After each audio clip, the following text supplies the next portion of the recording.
உங்க சாமியே தாருகாவனத்துல மதிமயங்கி போய் பிரம்மாவோட மண்ட ஓட்ட கையில வச்சுக்கிட்டு பிச்சை எடுத்தவர் தானே, அவர்கிட்ட போய் நீங்க வேண்டீங்கன்னா உங்களுக்கு என்ன கிடைக்கும் அப்படின்னு மத்தவங்க சொல்றதை கேட்டு நீங்களும் மயங்கி போயிடாதீங்க.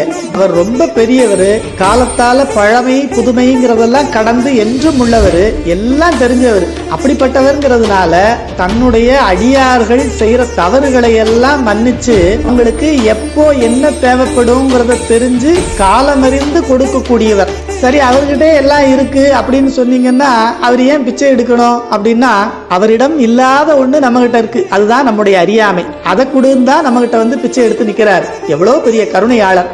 பச்சை நிறமுடைய பாலர் சால பழையர் பிழையலாம் நீக்கியாழ்வர் கச்சை கதனாகம் பூண்டதோர் கலனொன்று ஏந்தி இல்லந்தொரும் பிச்சை குளநுகர்வர் பெரியர் சால பிறங்கு சடைமுடியர் பேணும் தொண்டர் இச்சை மிக அறிவர் என்றுமுள்ளார் இடைமருது மேவி இடங்கொண்டாரே. அப்பர் தேவாரம்.